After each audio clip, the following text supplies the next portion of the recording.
Risoleta. Oi. E aí, cara? Qual a boa de hoje? A boa de hoje é o seguinte, ontem a gente gastou boa parte do nosso arsenal retórico atacando todo mundo e acabamos nos esquecendo vamos dizer, de uma das grandes excursões da internet brasileira, que foi Dudu Bananinha defendendo a bolsa de R$42.000 pra esposa dele, enquanto naturalmente toda a turma deles pede Pix, né, porque precisamos salvar o Brasil do comunismo, pedindo Pix pra esposa do Eduardo Bolsonaro, e pro Jair, né, porque eles vão nos salvar. É aquela coisa, todo mundo tem a janja que merece, né, então você vai ter uma janja à esquerda e vai ter a janja à direita, né. Inclusive tem uma terceira janja que pode concorrer à presidência da república também, né, a janjagem é real, né, o janjismo já se tornou uma parte, vamos dizer, integrante fundamental da alma brasileira, e a sacada é o seguinte, não importa a sua ideologia, não importa a cor que você coloque aí no seu discurso, o que importa é que sempre haverá uma janja pra você defender, tá? Isso é muito bom, tá? O bom do Arthur, que fala, mas o Arthur falou das ucranianas, ao menos, tá, as ucranianas do áudio do Arthur não eram utilizadas pra receber, vamos dizer, presentes nessa ordem, né? Ainda bem, então pelo menos nós não vamos padecer dessas polêmicas.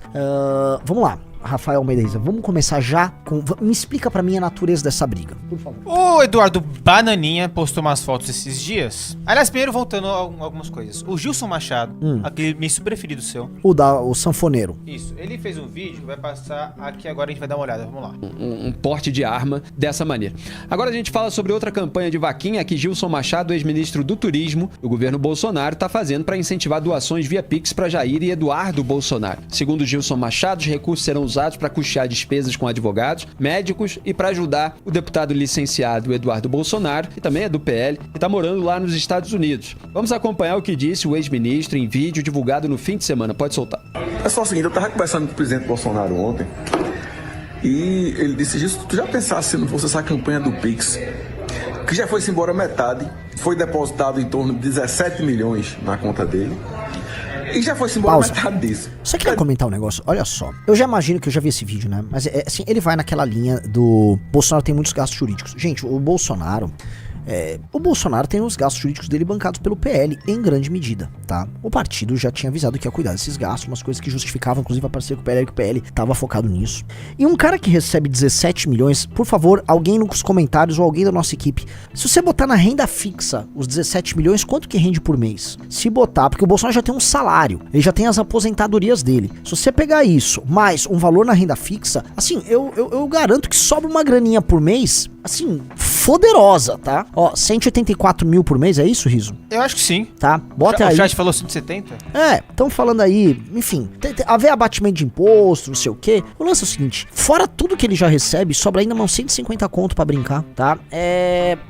Assim, não me parece que o Bolsonaro gastou 8 milhões. Aí seria muito burro, né? Aplica, vai usando, usa as outras rendas. Volta a colocar, o Bolsonaro tem as aposentadorias de militar, tem um monte de coisa, ele tem um acúmulo ali, tem um valor grande que ele recebe de deputado. Você vai somando, o Bolsonaro tem uma renda mensal que ultrapassa tranquilamente os 300 mil reais, contando esse valor, se ele aplicou. Como eu acho que ele aplicou, e ainda tem os aluguéis que ele deve receber daquele mundaréu de casas que ele comprou com dinheiro vivo e com dinheiro, né, por dentro, né? Ou seja, será que eles não fazem nada com esses imóveis, Riso? Será que eles não recebem nem um aluguelzinho, tá? O que eu quero dizer, assim, a família Bolsonaro é muito rica. O Bolsonaro é um sujeito muito rico, acumulou um patrimônio na política descomunal, que ninguém vai conseguir explicar, falando que foi uma lojinha da Copenhagen e tal. Então, você esqueceu também do, poxa...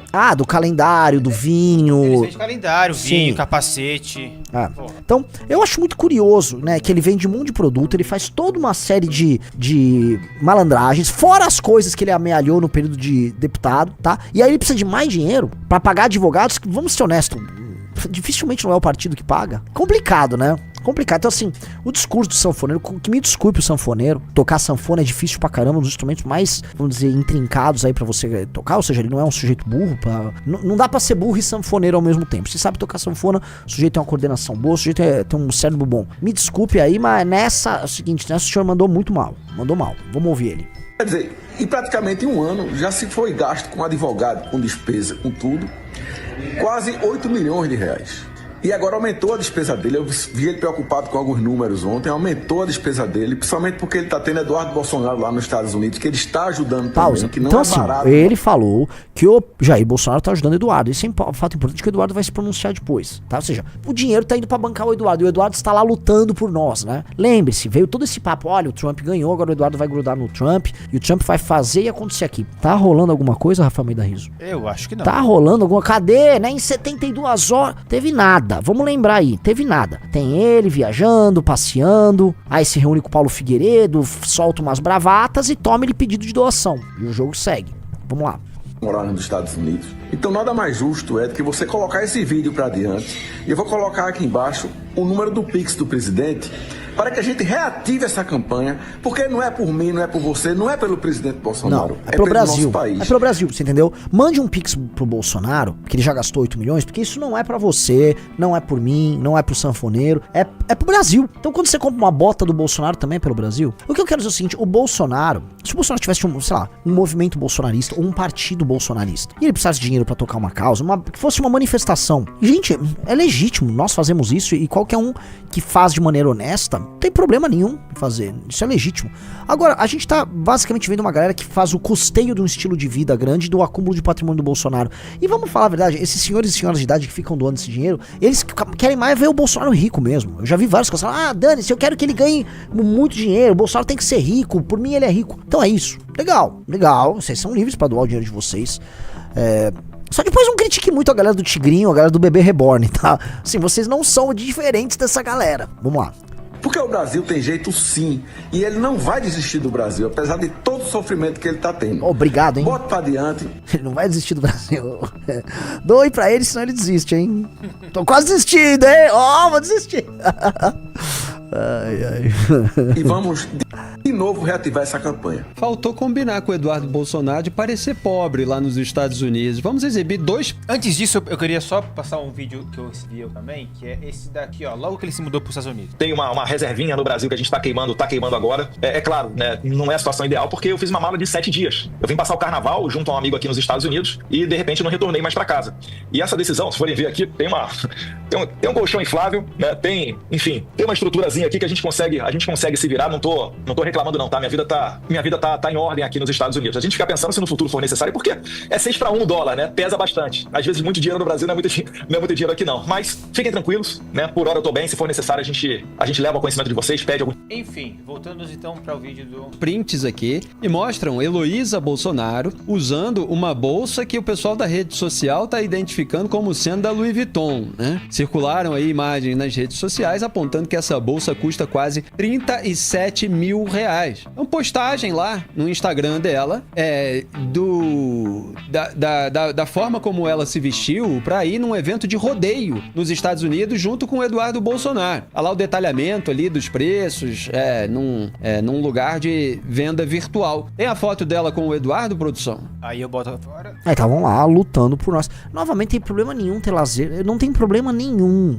Recentemente, né, eu e os rapazes fomos nos Estados Unidos, aí o Rizzo usou, você tava lá, a gente tava lutando aqui, vocês estavam lutando, como é que é? Eu luto daí, que você luta daqui. Eu falei, não tava lutando, tá? Na maior parte do tempo eu turistei. Graças a Deus eu turistei e fiz algumas reuniões. Não tava fazendo nada glorioso, não pedi doação pra ninguém pra gente ir pra lá, pedi porra nenhuma, tá? Fomos por conta própria e, enfim...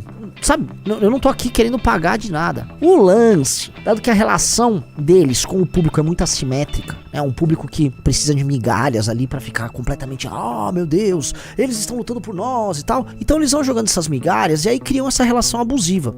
Soa para nós, entenda uma coisa, pra nós que estamos daqui, pro Felipe Moura Brasil, pro pessoal do antagonista, pro público do antagonista, pra nós, soa abusivo. Pro público do Eduardo não soa abusivo. Pro público do Eduardo, ele não consegue entender. Eles estão curtindo, mas que bom que eles estão curtindo, porque eles são meus heróis. Esses caras têm um entendimento, tá? E assim, parabéns pra família Bolsonaro por ter conseguido criar esse entendimento. Há algo muito meritório. O entendimento dos Bolsonaro para o público, especialmente esse público mais velho, é que os Bolsonaro são uma família real. Acompanhar a vida dos Bolsonaro é como aquele monte de britânico que acompanha a vida da família real. Aí fofocas, o Charles com a Camila Parker Bowles. Nossa, olha esse drama aqui. Nossa, a princesa Diana brigou com a rainha. Não, o príncipe Harry casou com fulano. As pessoas ficam vivendo aquela vida de uma família real. A família real meio que catalisa a atenção das pessoas, porque é como se fosse uma família que concentrasse seus sonhos, desejos e suas projeções, inclusive de o que seria, vamos dizer, uma família modelo. Os Bolsonaro exercem isso para seus seguidores.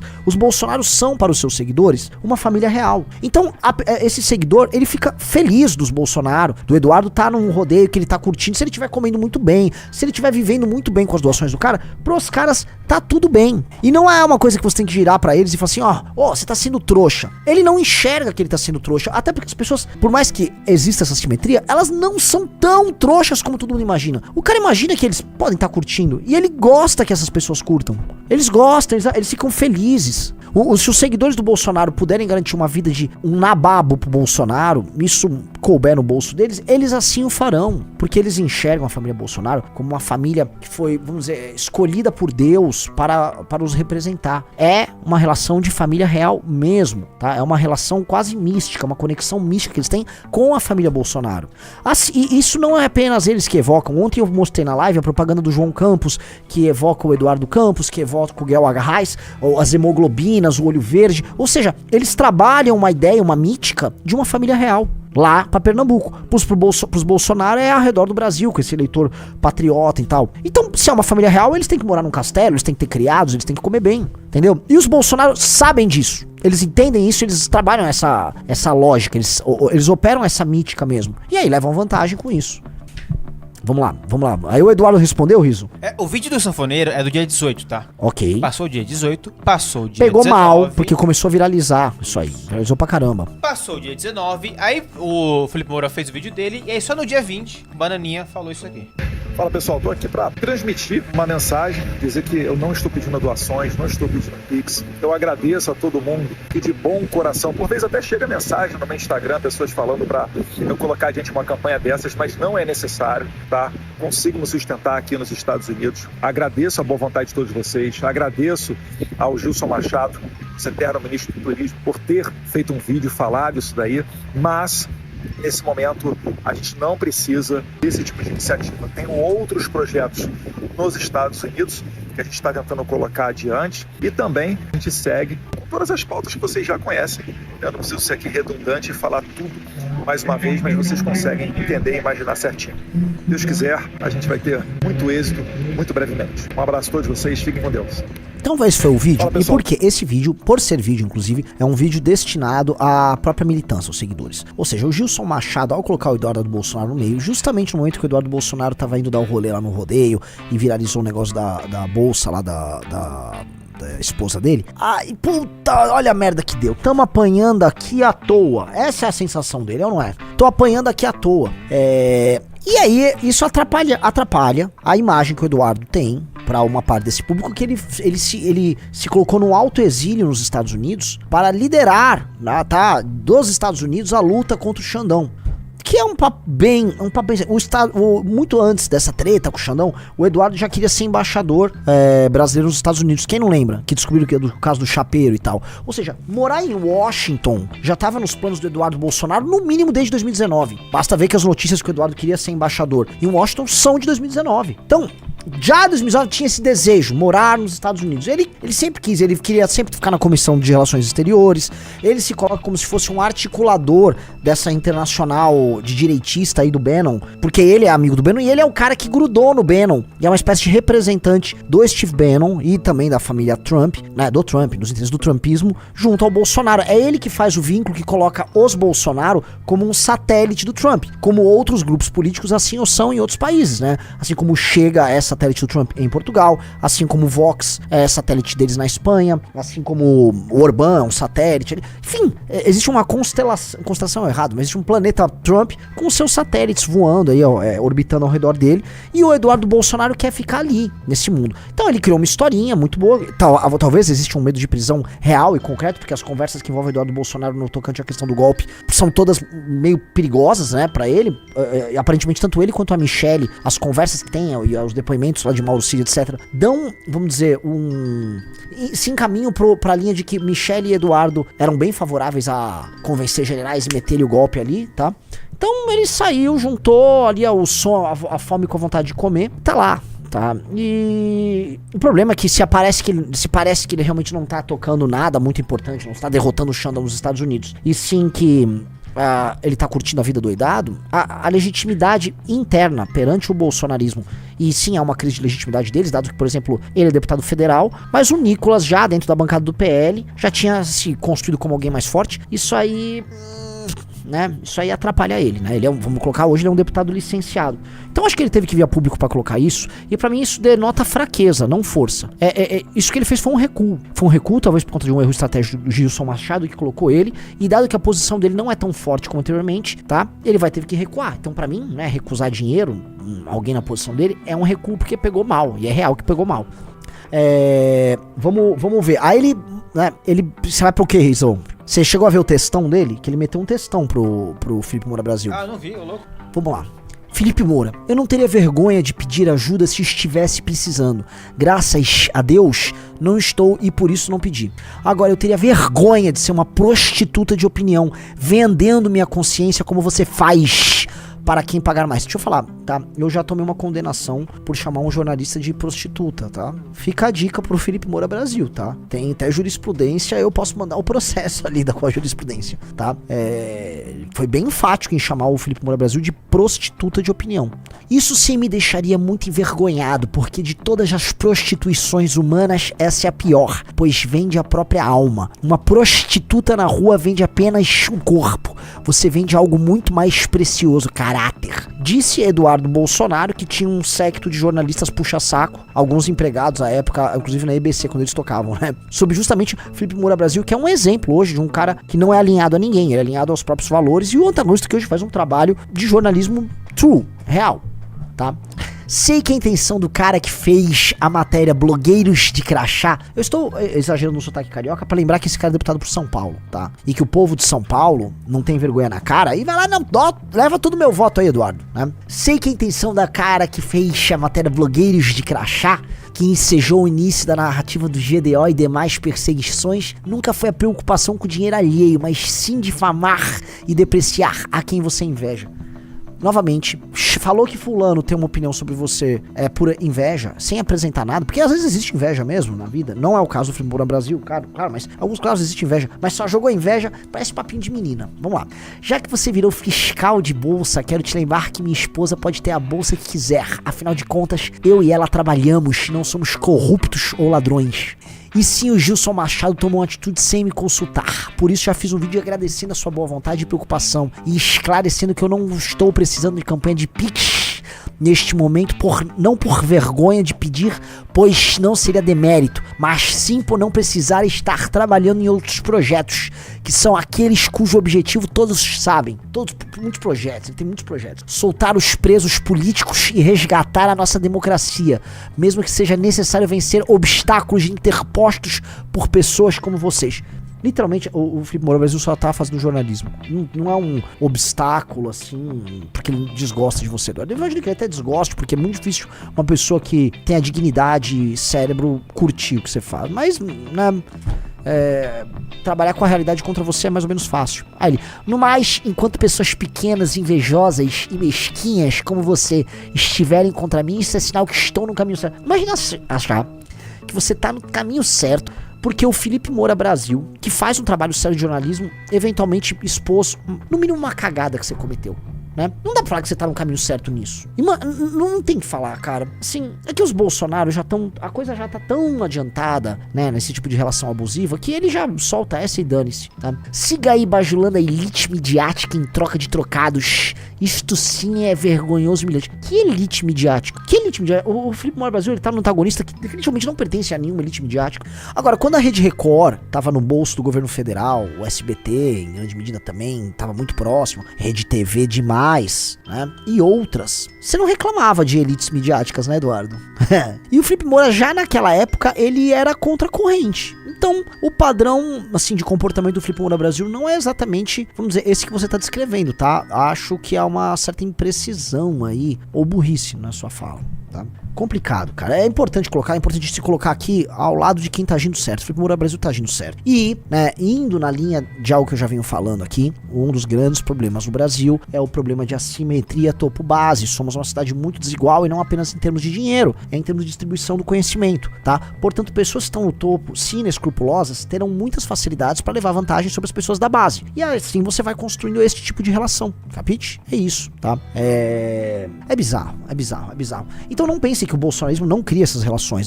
Tem relação mais humilhante, que é a relação do Bolsonaro para com aquelas pessoas que ficaram na frente dos quartéis e uma parte, inclusive, foi presa no 8 de janeiro. O Bolsonaro já xingou, já humilhou, já tirou sarro, já usou, tá? Essas pessoas são como preservativos que o Bolsonaro, inclusive, recalchutava, né? É um preservativo usado. Ele usa e descarta, descarta, tá? É a militância John Tex do Bolsonaro. Ele usa, tal, tem o prazer momentâneo que ele quer ali, especialmente pro ego dele, chamando ele de imbrochável, depois joga fora e finge que nunca viu, tá? É uma relação iminentemente abusiva. E eu vou colocar aqui pra vocês, o Lula não tem uma relação abusiva com o próprio público como o Bolsonaro tem. Definitivamente a relação do PT, do Lula com a militância do PT, especialmente a militância do PT, não é dessa natureza, tá?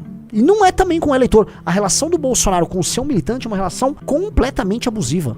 A Márcia lembrou aqui, chamava de bobo. É bobo da corte pra baixo, né? É bobo da corte, é infiltrado, é imbecis. Foi tudo. Assim, quando precisava jogar os caras, isso jogava. E em nenhum momento lutou pra tirar esses caras da posição de risco que eles estavam. Vamos lembrar, final de 2022, enquanto era presidente da República, era só falar: vocês acampando na frente dos quartéis. Agradeço. Ó, pronunciamento. Corta aqui pra 2, ó. Vou fazer como se fosse pronunciamento. Pronunciamento aqui, ó, oficial aqui pra todos vocês que estão na frente dos quartéis lutando por um Brasil melhor. Gostaria de salientar que na posição de presidente da República, vocês precisam me ouvir. Logo, doravante, todas as intenções de salvar o Brasil, é necessário que saiam da frente dos quartéis, pois isso nos coloca em risco no nosso projeto, assim como os coloca em risco na questão de serem eventualmente presos pelo ditador Alexandre de Moraes, tá ok? Então, por favor, não permaneçam na frente dos quartéis. Inclusive, isso nos atrapalha estrategicamente. Saiam, voltem para suas casas,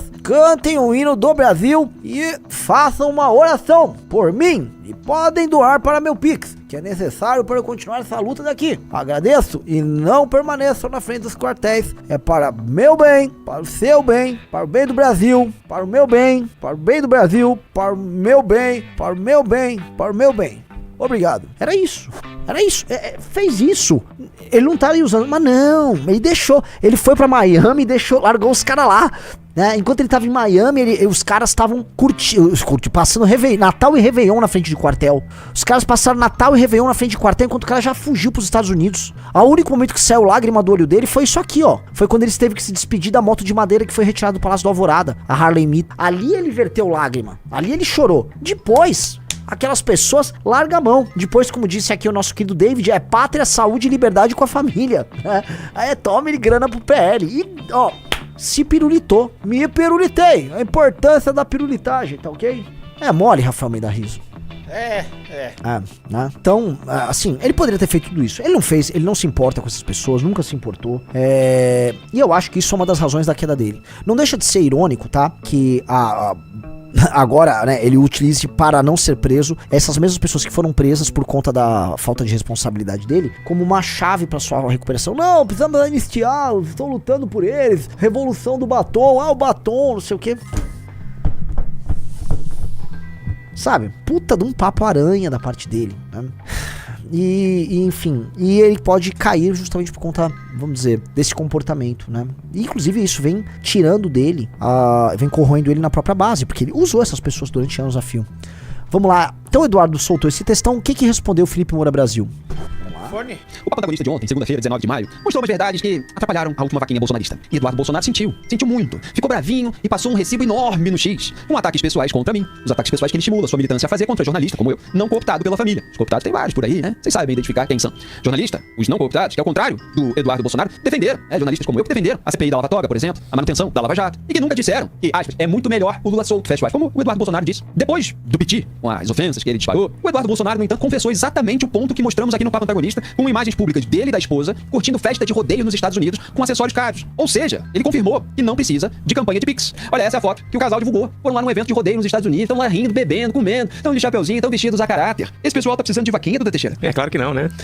Eles vivem muito bem. O deputado federal licenciado ainda alegou que não foi consultado pelo ex-ministro do Turismo do governo do pai, Gilson Machado. Ele preocupado com alguns números ontem, aumentou a despesa dele, principalmente porque ele está tendo Eduardo Bolsonaro lá nos Estados Unidos, que ele está ajudando também, que não é barato morar nos Estados Unidos. Então nada mais justo é do que você colocar esse vídeo para adiante. E eu vou colocar aqui embaixo o número do Pix do presidente. E disse o seguinte, abro aspas. E sim, o Gilson Machado tomou uma atitude sem me consultar. Por isso já fiz um vídeo agradecendo a sua boa vontade e preocupação e esclarecendo que eu não estou precisando de campanha de Pix neste momento. Não por vergonha de pedir, pois não seria demérito, mas sim por não precisar estar trabalhando em outros projetos, que são aqueles cujo objetivo todos sabem, soltar os presos políticos e resgatar nossa democracia. Fecho aspas.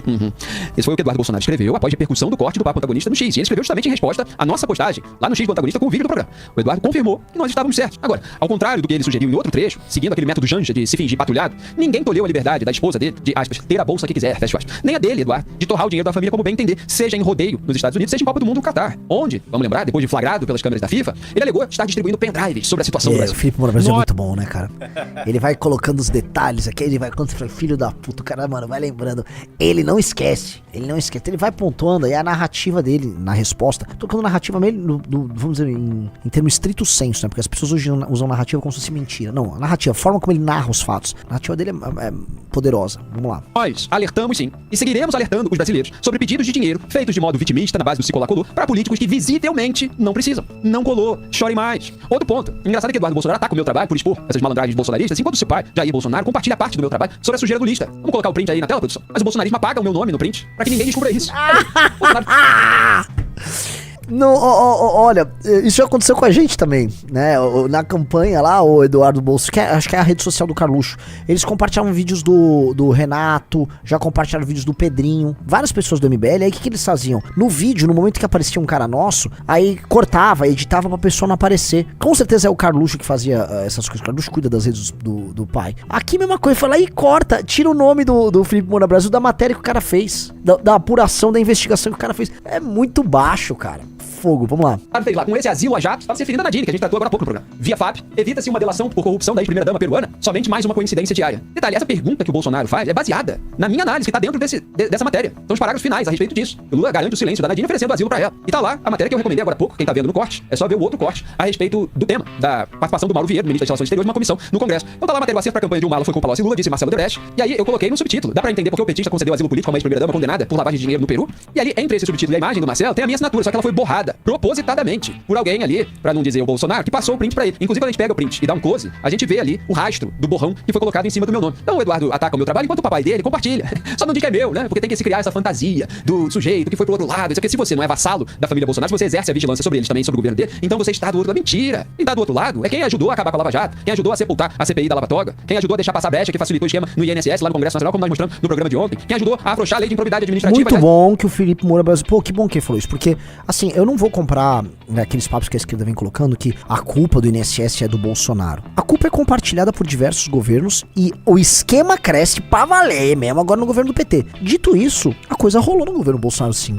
Muito bom que o Felipe colocou. Porra, muito bom. Vamos lá, prossegue. Mas hoje, no X, o procurador LT estava lá mostrando as consequências judiciais desse afrouxamento gravíssimas. E a propósito, eu havia dito aqui que toda vez que os Bolsonaro mentirem sobre o nosso jornalismo independente e vigilante, a gente vai exibir o meu compilado da contribuição dos Bolsonaro para aquilo que o Eduardo, nessa resposta ao nosso programa, chamou de os poderosos do momento. Então pode soltar aí a colaboração dos Bolsonaro para os poderosos do momento. Dizer a essa imprensa maravilhosa nossa que eu não quero acabar com a Lava Jato. Eu acabei com a Lava Jato. É muito melhor o Lula solto. O Lula solto vai reviver aquele sentimento antipetista que uniu todo mundo nas ruas para tirar Dilma Rousseff. Senhor Gilmar Mendes, integrante do nosso Supremo Tribunal Federal, é uma satisfação tê-lo aqui. Homem que, por vezes, o Executivo precisou, não se furtou de dar seu voto em prol do Brasil.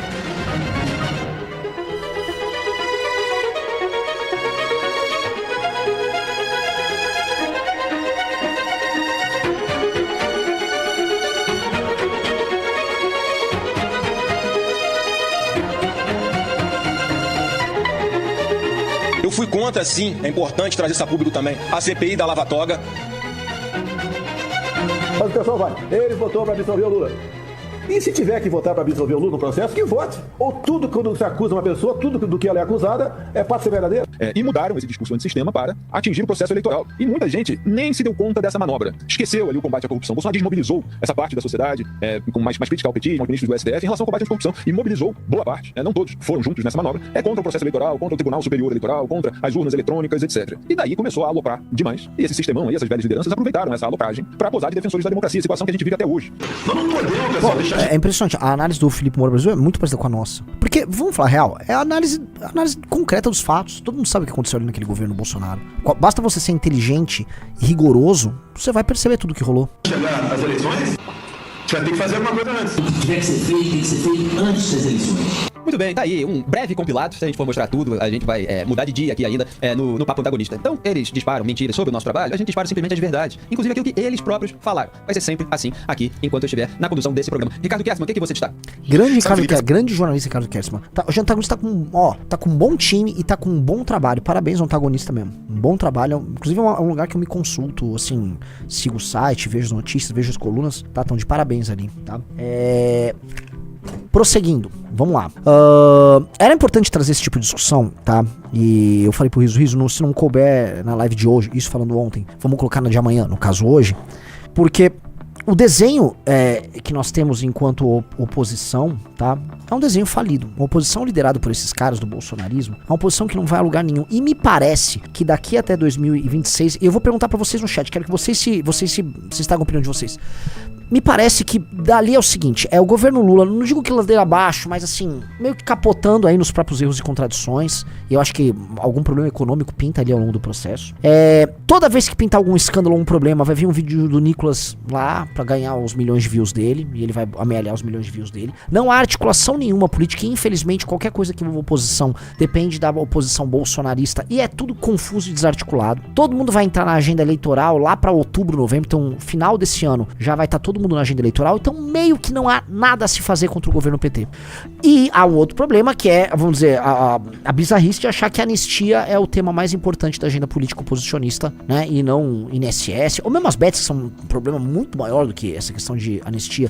Então meio que a gente, né, dado que o eleitor antipetista no Brasil falou, vou entregar aqui a luta pra esses caras, que são os bolsonaristas, esse eleitor tá vendo essa consequência. Então quando eu olho, né, entendi, né, o cara que está lutando contra o Xandão, né, é o Eduardo Bolsonaro lá no rodeio, só entregando papo furado enquanto mora nos Estados Unidos, e vamos ser honestos, não faz porra nenhuma, né? Não reclamem. O ocaso do bolsonarismo é importante, a superação do bolsonarismo é importante, mas o bolsonarismo não vai acabar, e não será nas eleições de 26 que ele vai acabar. Muito pelo contrário, ele vai tomando nova forma, vai mudando de rosto, sendo o Tarcísio candidato, não vai haver a superação do Bolsonaro, mas sim uma readequação de cenário, em que o Bolsonaro se torna uma figura um pouco menos preponderante, mas o PL vai continuar lançando esse bando de retardado pra candidato. Alguns cairão, surgirão outros, natural, podem anotar, alguns candidatos do PL vão cair, outros vão surgir, e a vida vai seguir, tá? E nós, o nosso grupo político, tem que propor um novo tipo de direita, um novo tipo de oposição. Não gosto de usar o termo direita mais pra gente, ainda que naturalmente o nosso discurso seja um discurso à direita, né? O termo, a nomenclatura de direita no Brasil, ela tá completamente poluída. E, né, se alguém fala, Renan, vamos fazer uma união da direita, vamos fazer uma união da direita, né? Naturalmente eu falo não, porque eu não me reúno com retardado, né? Com picareta. Então tá aqui a minha opinião sobre isso. O que nós temos aí de novidade interessante? Vamos lá. CCJ aprova mandato de 5 anos para senador, com renovação da casa inteira a cada 5 anos. Esse era o tema urgente que a sociedade estava pedindo muito, nada nos ouviu. Então eles querem tirar o mandato de 8 e cair pra 4, pra 5. E isso é só pro Senado. Parece que sim. Vamos ouvir. Está de forma simbólica.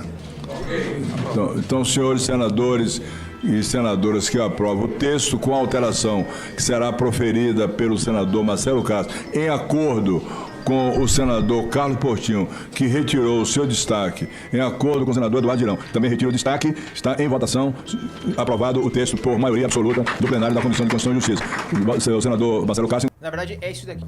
Fim da reeleição para presidente, prefeitos e governadores. Proposta também amplia a duração de mandatos e unifica a data das eleições municipais e nacionais.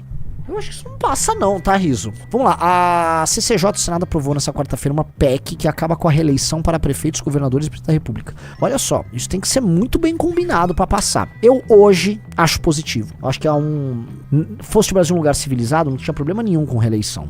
O Brasil não é um lugar civilizado, né? E todos os acordos e a gestão pública se baseia no que fazer para a próxima eleição. Então, a gestão pública é muito comprometida.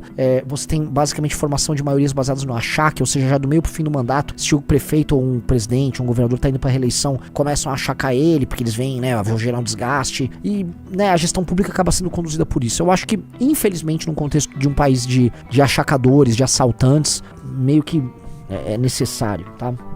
Vamos lá. Aprovado de forma simbólica, o texto propõe aumentar o tempo de mandato para todos os cargos eletivos para 5 anos. Durante as discussões, o colegiado optou por reduzir os mandatos dos senadores a partir de 34 para 5 anos. Além disso, a PEC também unifica a data das eleições municipais e gerais também em 34. A proposta será agora enviada... Eu acho essa de unificar tudo, eu acho bem ruim, tá? Bem ruim. Bem ruim. Você ter todas as eleições, você vai votar vereador, prefeito, deputado estadual, deputado federal, governador, senador e presidente. Não... São 7 vezes, é isso? Eu queria entender isso, vai estar tudo junto separado, vamos lá. Quando a PEC começa a valer, depois de passar pelo plenário do Senado, vai valer, para começar a valer, a PEC ainda precisa ser aprovada na Câmara. A discussão sobre o fim da reeleição ganhou corpo no blá blá blá. Ao longo dos últimos meses, líderes partidários de diferentes espectros passaram a defender a análise de uma proposta para pôr fim ao instrumento. Da direita à esquerda, senadores têm afirmado que consideram a reeleição um equívoco. A PEC aprovada pela CCJ estabelece marcos diferentes para enterrar a recondução do Executivo. 1. Prefeitos. Poderão se candidatar à recondução pela última vez em 28, desde que tenham sido eleitos para o primeiro mandato em 24, lógico. De 28 para frente, novos eleitos para prefeituras não poderão mais se candidatar à reeleição. Governadores poderão se candidatar à reeleição pela última vez em 30, desde que sejam eleitos para um primeiro mandato em 26. De 30 para frente, novos eleitos não poderão mais ser reconduzidos. Legal, beleza. Vereadores, deputados e senadores seguirão sem impedimentos para se candidatar à recondução. Tá aí. Era importante não ter um limite de reconduções, tá? Para questões de coronelato e evitar a formação de estruturas patrimonialistas familistas, né? Usando os mandatos de deputado e tal. Por quê? Porque, vamos lá, esses caras do Centrão que estão legislando, eles não vão explicar pra vocês, mas a estrutura política do Brasil, ela se estabelece em clãs familiares. E os partidos são apenas um veículo formal para que esses clãs se instalem. Então, um clã, né, ele entra, vamos dizer, um deputado, ele cuida de uma região, vai lá, uma região sudoeste da Bahia, vai ter um deputado. Ele vai ter um conjunto de 8 prefeitos, 10 prefeitos, 15 prefeitos, um deputado estadual aliado no mínimo, ele vai ter vários vereadores, ele vai ter empresários, ele vai ter uma estrutura piramidal. Então, ele se elege através dessa estrutura piramidal, que é baseada na compra de votos desses eleitores. Quando ele chega lá, ele manda emendas, ele faz um acordo com o governador, então, ou seja, ele pega a pirâmide dele e se encaixa numa outra pirâmide maior, e ele toca as coisas de modo a se manter nessa pirâmide. O problema é que essa pirâmide, ela não representa nada além de uma estrutura meramente patrimonialista que funciona, como eu já falei várias vezes, como um fim em si mesmo. Ou seja, a pirâmide serve para manter a pirâmide de pé. Ela não serve para servir as pessoas, ela não serve para atender uma visão de mundo, ela não serve para aturar nada, ela serve para manter aquelas pessoas naquela posição. Isso não serve, né? Isso tem que ser destruída, a pirâmide tem que ser destruída. Boa parte da pirâmide se mantém com a reeleição, vamos dizer, indefinida desse cara, desse chefe de clã, que fica sendo deputado, em geral deputado federal. Por isso a importância das emendas federais e também do orçamento secreto, porque dão a eles superpoderes orçamentários para ele sustentar a lógica da pirâmide. Capite, galera? Entenderam? É assim que funciona. Esse é o game, tá? Vamos lá. Aí vai desfilar da PEC da reeleição do Fernando Henrique Cardoso, blá blá blá blá blá blá blá. Olha isso, que esquisito. É impressionante. Oh, palmas pros nossos senadores. Ah, que gostoso. Ó, em 2026, eles vão concorrer para 8 anos de mandato, seguindo as regras atuais. Em 30, tem um chorinho com 9. Aí só depois vale 5, lá pra 34. Foram eles que fizeram, né? Por que não tentar botar o chorinho? Vamos botar o chorinho aí. Agora é o seguinte, tá? Não me soa consensual essa proposta como um todo, tá? Deve ter algum jabuti, tem alguma malandragem aí no meio, tá? Vamos lá. Outra mudança prevista é a ampliação dos mandatos do presidente da Câmara e dos deputados do Senado. Um dos 5 anos de trabalho, os deputados e senadores vão eleger 2 presidentes. O primeiro será presidente por 3 anos, já o segundo por 2 anos. Assim como a regra atual, blá blá blá. O texto da PEC cria uma eleição nacional unificada em 34. Ninguém tá falando que as eleições... Olha o papo do cara. Eleição de 2 em 2 anos não dá descanso nem ao eleitor, muito menos aquele que é candidato, o vereador ou presidente da República. Nós tivemos eleição no ano passado. No meu estado não se fala em outra coisa a não ser na sucessão do governador que quer governar, mas a pressão política é tão grande que atrapalha às vezes governar. Assim, é meio que verdade, tá? Realmente, assim, é muito...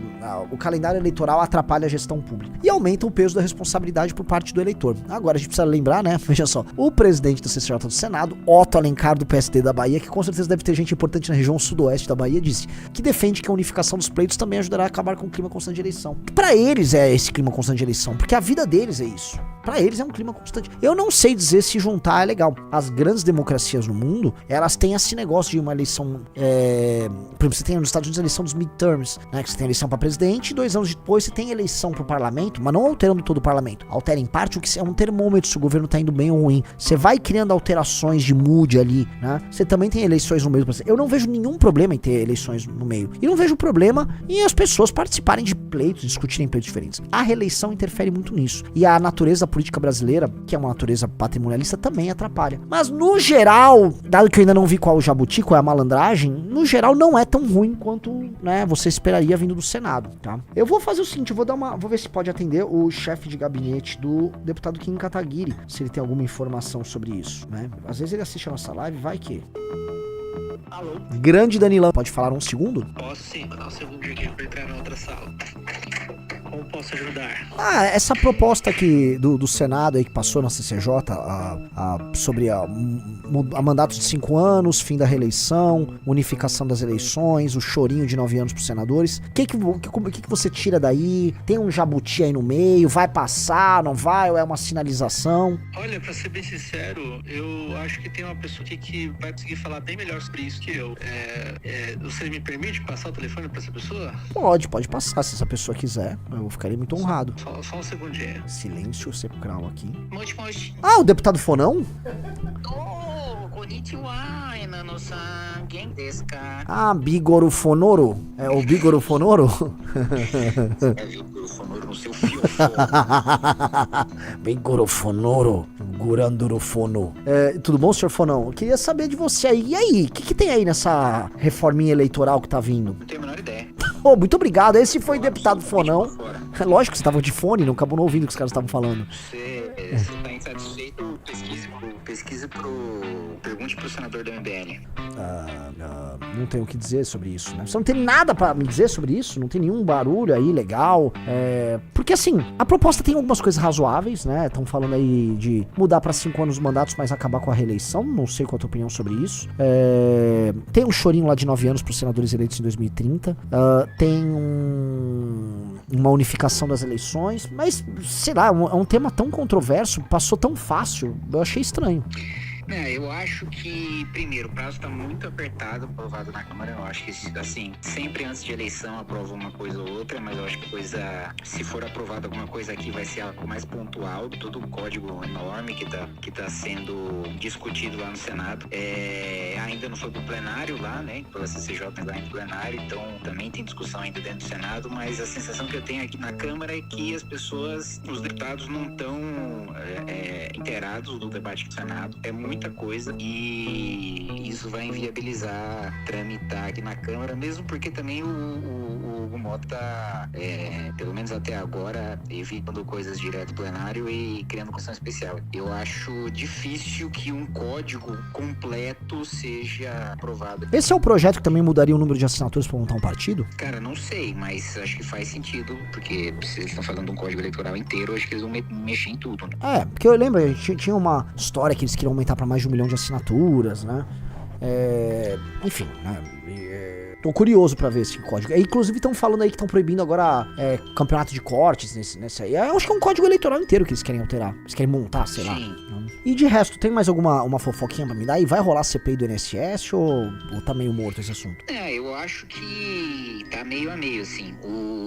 A estratégia inicial do governo é tentar barrar, que não seja instalado, mas eles já estão trabalhando no cenário de ser instalado e de tentar ter o relator, o presidente da comissão, né, pra segurar a onda pro governo. Então, acho que eles estão trabalhando com os dois cenários. Mas, se instalar, eu não sei se o governo vai ter essa força de indicar o presidente ou o relator, não, porque o negócio não tá bom pro governo, não. Inclusive, sem a anuência do PT e sem a anuência do governo, o comparado senador Tete Espírito Santo assinou a CPMI, né? Então, e ontem o PDT também inteiro decidiu assinar. Então, assim, tá fácil a coisa. Que situação desse governo, hein? É um governo muito ruim, né, cara? Não tem... Assim, nem falando muito ruim do tipo um tiozão antipetista. Esse PT não dá. Não, em qualquer termo é muito ruim. Eu não imaginava que eles fossem tão amadores, né? No trato ali. Eles estão sem pauta, sem agenda. Não tem nada importante do governo nos últimos 5 meses. Agora, não sei se você viu também, tem uma chance alta do Boulos virar ministro, que é uma excelente notícia, porque primeiro é o Ministério da Secretaria-Geral da Presidência, que não dá poder nenhum pra ele fazer nada, obra, inauguração, em nenhum lugar que seja. Seria a Secretaria-Geral da Presidência da República? Mas não é uma puta posição, Secretaria-Geral, Kim? Não, mas calma. Você acha que é prêmio de consolação isso? Uma coisa é ter poder e apelo eleitoral. Isso não tem, né? A Secretaria-Geral da Presidência. O que tem é o microfone de ministro, que é o que ele tá atrás, né? Inclusive, o que saiu uma matéria no Metrópolis falando que os próprios aliados dele consideram que ele tá com o mandato pagado e que ele quer ser ministro para tentar reviver. E mais do que isso, ele... Parece que a condição do Lula é ele ser ministro até o final do mandato, o que significa ele não disputar a eleição, o que é ótimo. Eu acho que o Lula vai perder, eu acho que o Lula nem vai disputar a eleição, e se o Boulos não disputar também, a bancada do PSOL encolhe, ao mesmo tempo que o Boulos fica sem mandato. Mas isso é só ruim pro Boulos. Mas a avaliação do Boulos é que se ele disputar a reeleição, ele vai ter uma votação menor, e tá apagado, e a única maneira de longo prazo é ser ministro agora até o final. O Boulos acha que ele saiu melhor. Eu vi umas pessoas de esquerda, aquele site de esquerda, fazendo uma avaliação da candidatura do Boulos, que ele teve em 2024 com muito mais estrutura e muito mais dinheiro, o mesmo desempenho que ele teve em 2020, né? Que ele saiu estranhamente menor. Não, mas é a exceção mesmo. De que se com a estrutura que ele saiu da última vez ele não ganhou, não ganha mais. Tipo assim, o PT não vai mais apoiar ele. Os petistas aqui falaram putos de não ter candidato próprio, não ter... Aí o PT sempre foi hegemônico, fez questão nem que seja pra perder de não apoiar ninguém. E aí abriram uma exceção pro Boulos, achando que eles iam conseguir ganhar, perderam, gastaram uma fortuna com ele. Então, assim, nunca mais ele tem apoio do PT. Delícia de história. Muito bom. Isso significa o aumento do poder da deputada federal Erika Hilton? Acho que ela passa a ser a principal puxadora de votos ali no estado de São Paulo. Interessante mesmo. Querendo ou não, o espaço para as mulheres sempre teve no discurso do PSOL, faz bastante sentido ela ter esse protagonismo agora. Por fim, o que esperar aí dessa semana? Tem algum barulho pra vir aí ou não? Ou vai ser uma semana morta? Não, um negócio morto mesmo. A única coisa mais importante no plenário é proibir desconto automático no INSS e deve ser aprovado por unanimidade. Isso é isso, nada mais. Maravilhoso. Quer deixar algum recado aqui? Busquem conhecimento. Tá bom. Esse foi Bilu Fonão, o nosso grande correspondente de Brasília. Um abraço pra você e valeu, velho. Até mais. Manda um abraço pro Danilo também. Brasília, aqui em Cataguiri, agora de volta com o Renan Santos. É isso aí. Pô, tivemos uma cobertura aqui sensacional, hein? Você viu como eu fui civilizado falando aqui com o nosso deputado, Fonão? Vi, parabéns. Você viu? Falei da modelo e deputada federal Erika Hilton. Achei sexy, achei sensual da nossa parte. Busquem conhecimento. Vamos pra próxima pauta, senhor Rafa Almeida Riso? Vamos! Bora que bora. Tá? O Rig colocou, vai no Twitter do Rig, o Rig tá falando sobre aristocracia, porque política é sobre liderança, né? Você ser um rei, você é um político. Você ser um nobre, você é um político. Ser um aristocrata é ser um político, né? E a política nem sempre foi o que é na cabeça das pessoas. E o Rig tava explicando sobre a postura das aristocracias. Veja só isso, tá? Porque vieram falar, né, pra ele, o Rig é historiador, que um aristocrata romano era tipo um vagabundo, ficava uma liteira, deitado, comendo uva, né? Veja só o que ele falou, pra vocês entenderem o que é, né, o sistema de responsabilidade, como funcionava um aristocrata, portanto um político na antiguidade. Olha isso. Leio estarrecido que abre aspas, tipicamente a aristocracia romana vivia no lazer, já que desprezando o trabalho dependia dos labores alheios, em geral feito por escravos. Enquanto tamanha generalização estapafúrdia numa tese de doutorado aprovada com nota máxima. Abre aspas. Tipicamente, onde e quando, cara, pare. Por exemplo, quando Sérvio Túlio fez suas importantes reformas, no período monárquico, esse rei dividiu o cidadão romano em 5 classes, sendo que a mais abastada, em que se reuniam 80 centúrias, ou seja, metade do exército, compreendia aqueles aristocratas que tivessem pelo menos 20 jugera, não sei como é que tá em latim, de terra. À época, uma fazenda com 5 hectares. Para os nossos padrões, esse número é ridículo. Uma fazenda média no Brasil tem, hoje, algo em torno de 1000 hectares. Esse aristocrata romano, garanto a vocês que típico no século 6 a.C., era um agricultor que cultivava e administrava arduamente seus 5, 6, 7 ou 8 hectares de terra e que, em tempos de guerra, juntava essas legiões, pagando pela aquisição e manutenção do seu próprio equipamento e, assim foi até as reformas militares de Mário em 107 a.C., próximo à última fase da República. Vamos lá, o que eu tô traduzindo que o Rig tá demonstrando? Um aristocrata, um homem nobre, um político em Roma, ele, seus filhos, iam pra guerra. Quem ia pra guerra, seja em Esparta, Atenas, não era apenas os homens livres, era função essencial de um aristocrata ir para a guerra, morrer na guerra. A função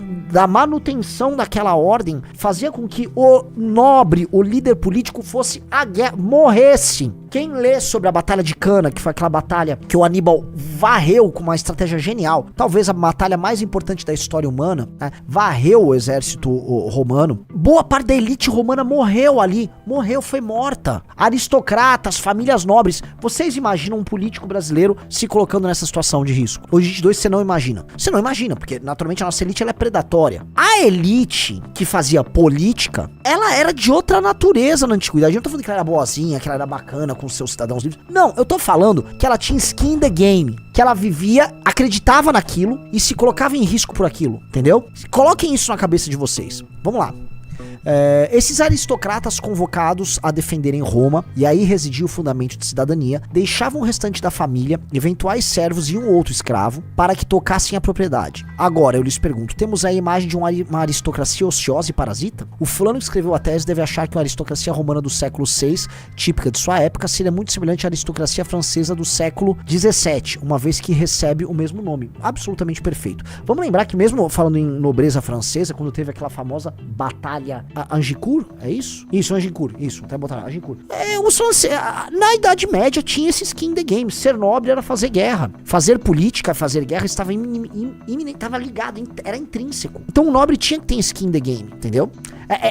Esse senso de nobreza, de missão, de pertencimento, tá? Isso era essencial para essas lideranças romanas, assim como era essencial, sei lá, para os grandes legisladores no período da democracia grega, da democracia ateniense. Se você for pensar, os reis espartanos, você tinha um regime de 2 reis que governavam Esparta, esses reis iam pra guerra. Se você for pegar o filme 300, por mais que o Thiago Braga vai me bater, atenção, um momento o Thiago Braga vai ficar bravo, mas é o seguinte, porra, eles iam pra guerra, tinha o skin in the game deles, entendeu? Se for pegar, né, os relatos históricos do Alexandre o Grande, tá? O Alexandre o Grande não apenas era um general brilhante, e não apenas ele estava no campo de batalha, era mais maluco, ele deveria ser um cara viciado em treta, o Alexandre que era viciado em caçadas e tal, ele liderava a cavalaria leve que ficava flanqueando ali os adversários e ia diretamente no coração do inimigo. Você imagina que o seu rei ia diretamente no centro do exército do inimigo pra arrumar treta? O Alexandre o Grande, nenhuma, nem 2, nem 10 vezes fazia esse tipo de maluquice. Teve uma batalha, já terminando a incursão dele pela Índia, que ele participou, ele do cerco, ele subiu a escada, entrou lá na cidade dos caras, foi cercado, quase mataram ele, foi salvo pelos amigos. Nem assim, o Alexandre o Grande várias vezes correu esse risco. Então, ser político não é ser funcionário. A natureza da representação, a natureza da liderança é uma natureza essencialmente nobre. E a gente tem que evocar isso pra gente construir pessoas assim. E antes alguém fala literalmente, eu tô entendendo, vocês querem, sei lá, que o Faustino invada uma cidade e alguém tente matar ele? Não, mas no exercício público, entender que isso é um dever, que é muito maior do que receber um salário pra fazer algo, é muito maior, é um dever, porra, pra com a nação, é um dever com a pátria, é um dever grandioso. Ser um político, você tem que evocar as grandes qualidades dos grandes homens da história da humanidade e falar, eu vou fazer isso pelo meu povo. E isso não é ser funcionário do povo. Esse discurso de funcionário do povo é um discurso que reduz algo que tem que ser nobre. Por isso que se um funcionário rouba um dinheirinho aí, beleza, pau no cara, tal. Agora, se um político rouba, é muito mais grave. Se um político te engana, é muito mais grave do que um funcionário te enganar. Então ele não é teu funcionário. Ele não é teu funcionário, não tem que ser cobrado funcionário, tem que ser cobrado mais do que se cobra um funcionário, entendeu? Entenda isso, bote isso na cabeça. E nunca se esqueçam que a atividade representativa, a atividade política é uma atividade nobre e que envolve risco e tem que envolver risco. Porque se não envolve risco, você torna o quê? Um cleitinho. Só é o que é fácil, é o que dá like, um vagabundo do centrão. Pra eles não tem que ter risco. Porque pra eles não tem compromisso. Porque só não há risco se você não tem nada a perder, certo? E eles não querem perder nada. A única coisa que pode é mandato. Eles vão fazer tudo só pra não perder o mandato. De resto, perca-se tudo. O brasileiro médio... O brasileiro não vai entender. Mas vou entender. A atividade política, ela é nobre. Ser um aristocrata, mesmo um aristocrata mau, envolvia skin the game. O que é skin the game? É se arriscar. Os grandes homens em Roma, na Grécia, pode pegar na Idade Média, líderes tribais, líderes clânicos, persas... Esses homens se colocavam em posições de risco, entendeu? Porque isso sempre foi uma atividade nobre. Isso não quer dizer que o político nosso seja nobre. Se nós quisermos ter políticos nobres, nós temos que criar uma cultura de nobreza no nosso ofício. E nós temos que cobrar as nossas lideranças, e mesmo os caras que não concordam com a gente, com outra natureza. Portanto, né, eu não vou humilhar ou espezinhar um funcionário. Agora eu posso humilhar e espezinhar um inimigo político. Entendeu? Você entendeu isso, Rizzo? Sim. A reação é diferente. Assim como um bom líder tem que ser apoiado, um líder político tem que ser apoiado de uma maneira muito mais intensa do que se apoia um funcionário no ofício. Vocês têm que entender, o problema é assim, eu tô tentando aqui, como diria Pablo Marçal, destravar aqui um negócio na mente de vocês. É destravar, porque pras pessoas fazer política é palavrão, é como se fosse um pecado. E não pode ser. Estamos montando um partido pra quê? Eu trabalhar com essa sensibilidade do brasileiro, a nossa sensibilidade como povo é uma sensibilidade traumatizada com a política, completamente traumatizada. Você não pode ser traumatizado, você não vai exercer poder se você tiver trauma com o exercício do poder. Não dá. Se você ficar com esse trauma, você não vai conseguir andar. E aí você coloca no teu coração, né, algo que tipo, não, na verdade eles são nossos funcionários. Não, não são, cara. Não são. E eles sabem disso, tá? Todos eles sabem disso. Só você acha como uma ilusão que você manda nos caras. Você não manda neles. Então, para. Entendeu? Para.